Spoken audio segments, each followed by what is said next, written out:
I'm Chris Sloan.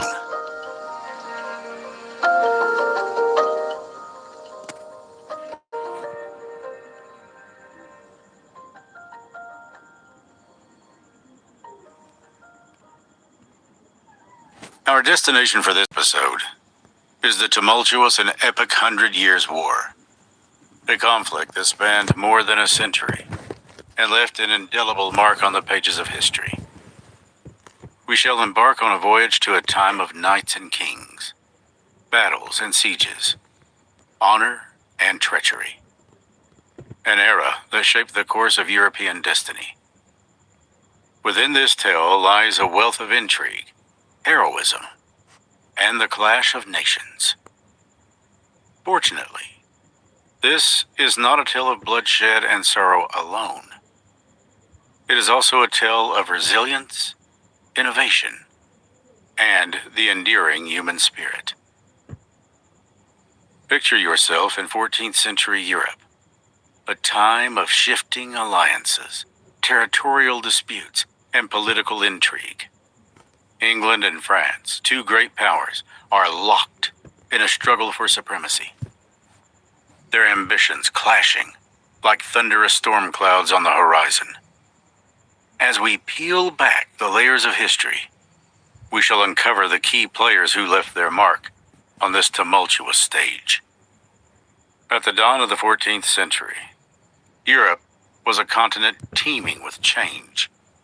Feudalism, which had long been the dominant socio-economic system, was beginning to wane, making way for a new era of centralized power and emerging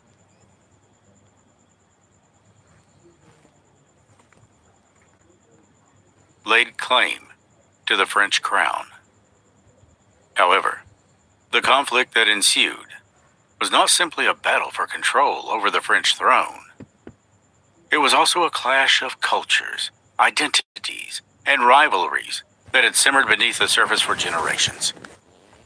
England, with its proud warrior tradition and nascent sense of national unity, clashed with a France that prided itself on chivalry, artistic refinement, and a deep-rooted sense of Gaelic identity. The 100 Years' War unfolded against a backdrop of technological advancements and military innovations that forever changed the nature of warfare. The devastating longbow, with its unparalleled range and piercing power, became a weapon of choice for the English army, shifting the balance of power on the battlefield. The French, on the other hand, developed new strategies and tactics to counter this English advantage. As the war raged on, it became clear that the conflict was not confined to the traditional battlefield alone. It spilled over into the daily lives of ordinary people who suffered the brunt of the war's devastating consequences. Marauding armies, pillaging and plundering, left a trail of destruction in their wake. Peasants and townsfolk found themselves caught in the crossfire, their homes ravaged, their livelihoods destroyed. Yet, amidst the chaos and destruction, the 100 Years' War also witnessed the emergence of remarkable individuals who would shape the course of history. From the audacious English monarch Henry V, whose stunning victories at Agincourt and beyond earned him the admiration of his countrymen, to the enigmatic figure of Joan of Arc, the peasant girl turned military commander who inspired her compatriots to resist and reclaim their land. These personalities added a human dimension to the larger narrative of war and conflict. The 100 Years' War was not solely defined by military campaigns and battles. It also had profound implications for the arts, literature, and cultural exchange. The war fostered a sense of national identity and pride, leading to a surge in vernacular literature and artistic expression in both England and France. It was a period of creativity and innovation, even amidst the turmoil of war. As we reflect upon the intricate web of political, social, and cultural forces that shaped the 100 Years' War, we cannot overlook the significance of the Black Death, a devastating pandemic that swept across Europe during this time. The bubonic plague, with its horrifying symptoms and staggering death toll ravaged communities and had a profound impact on the course of the war. The population decline and economic disruptions caused by the plague further exasperated the already strained resources and strained the social fabric of both England and France. This period was not a continuous and unbroken conflict, but rather a series of intermittent campaigns, battles, and truces. It ebbed and flowed, with periods of intense fighting, followed by lulls in the hostilities. The war saw the rise of renowned military leaders, such as the English commander Edward, the Black Prince, and Henry V, as well as the notable French figures like Bertrand de Cousclin and Charles V. These leaders shaped the outcomes of specific battles and influenced the overall trajectory of the war. It is important to note that the 100 Years' War also drew in other European powers, as alliances shifted and loyalties were tested. Scotland, Burgundy, Castile, and even the Papal States became entangled in this web of conflicting interests and ambitions. The war became a theater for broader geopolitical struggles and power dynamics that extended far beyond the borders of England and France. Despite the immense human suffering and destruction caused by the 100 Years' War, it also spurred advancements and changes that would have lasting consequences. The conflict accelerated the decline of feudalism, paving the way for stronger, centralized monarchies and a reimagining of political structures. It propelled technological innovations, such as the adoption of cannons and firearms, which would forever transform the nature of warfare. As the war unfolded, both sides devised innovative military strategies and tactics. The English, under the command of renowned leaders like Edward III, and later his son, the Black Prince, employed the devastating longbow with great effect. This powerful weapon gave them a significant advantage on the battlefield, allowing them to win decisive victories, including the famous Battle of Crécy and the Battle of Poitiers. The French, on the other hand, adapted their strategies to counter the English longbowmen.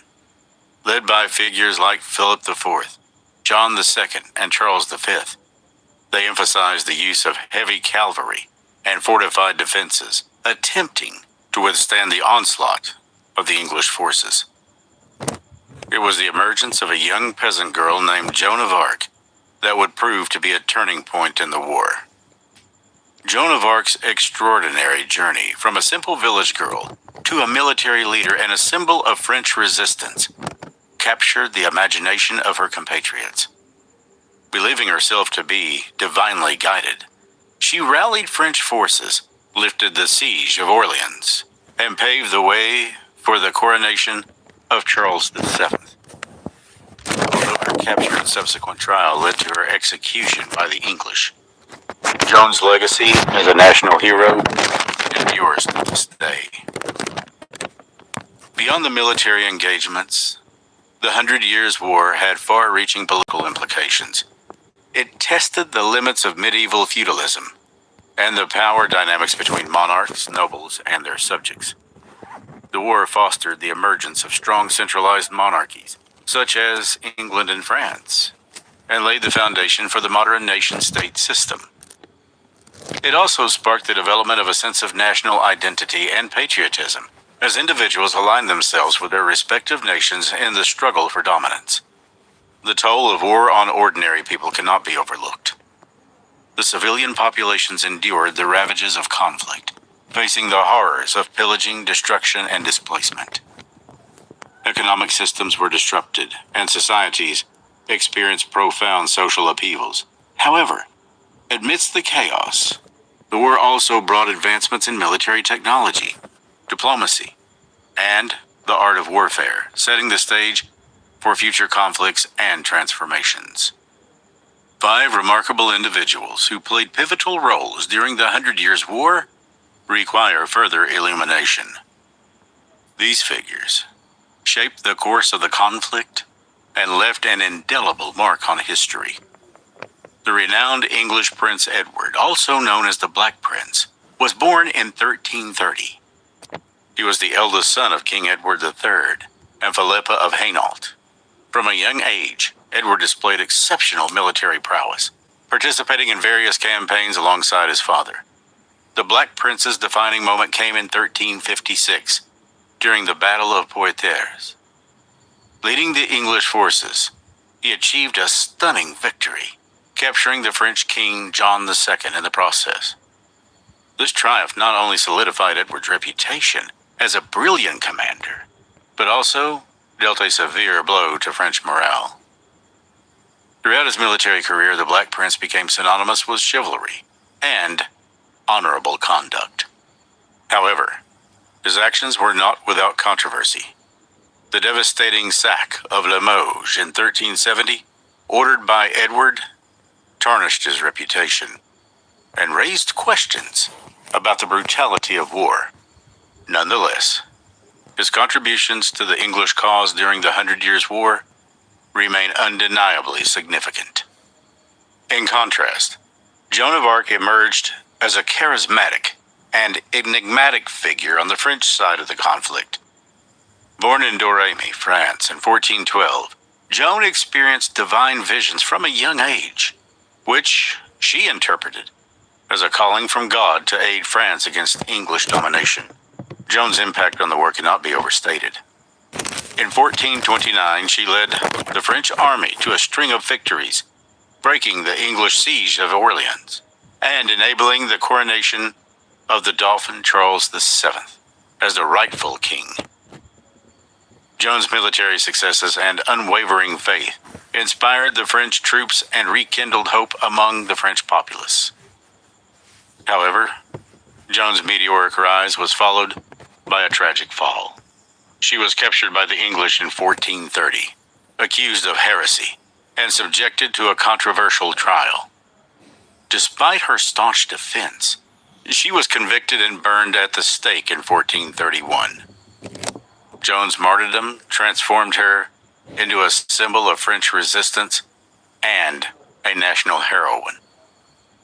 Henry V, the charismatic and ambitious King of England, ascended to the throne in 1413. Henry sought to assert his claim to the French crown and continue his father's campaign. His military campaigns in France showcased his strategic brilliance and leadership skills. The Battle of Agincourt in 1415 stands as Henry's most renowned triumph. Despite being vastly outnumbered, his disciplined and skilled archers, combined with innovative tactics, secured a resounding victory. The battle became an enduring symbol of English military prowess. Henry's achievements extend beyond the battlefield. His negotiations with various factions within France paved the way for the Treaty of Troyes in 1420, which recognized Henry as the heir to the French throne. Although his early death in 1422 halted his ambitions, his legacy as a warrior king and statesman endured. Charles V, also known as Charles the Wise, played a crucial role in the shaping of French response to the English invasion. As the King of France from 1364 to 1380, he faced immense challenges, including internal strife, economic turmoil, and military encroachments. Charles V, however, proved himself to be a capable and astute ruler who revitalized the French monarchy and laid the groundwork for future successes. While it is crucial to explore different perspectives and engage in critical analysis, the 100 Years' War invites us to consider alternative viewpoints. Some scholars contend that the war's prolonged duration and the immense resources expended were indicative of a power struggle fueled by greed and personal ambitions rather than noble causes. They argue that the conflict could have been avoided or resolved through diplomatic means, sparing countless lives and resources. Moreover, critics question the glorification of war heroes and the romanticized narratives that often overshadow the harsh realities of armed conflict. They argue that focusing on individual figures, such as Henry V or Joan of Arc, may obscure the broader socio-political factors and the suffering experienced by ordinary people caught in the midst of the war. By shifting the lens to a more holistic perspective, we gain a deeper understanding of the war's impact on society, the economy, and the common folk. Another line of inquiry challenges the traditional nationalist narrative surrounding the war, suggesting that the Hundred Years' War was not solely a battle between England and France, but rather a complex web of shifting alliances and competing interests. Some argue that the war was as much about regional power struggles, economic dominance, and dynastic disputes as it was about national identity. The Hundred Years' War shaped the course of European history, redefined the concept of warfare, and laid the groundwork for the emergence of modern nation-states. As we reflect upon the tumultuous events and the profound impact they had on the lives of countless individuals, we gain a deeper understanding of the complexities and consequences of war. The Hundred Years' War was not just a clash of nations. It was a crucible in which alliances were forged and shattered, borders were redrawn, and societies underwent transformative changes. The war's aftermath witnessed the rise of centralized monarchies, the decline of feudalism, and the birth of a new era in European history. Thank you for joining me on this immersive journey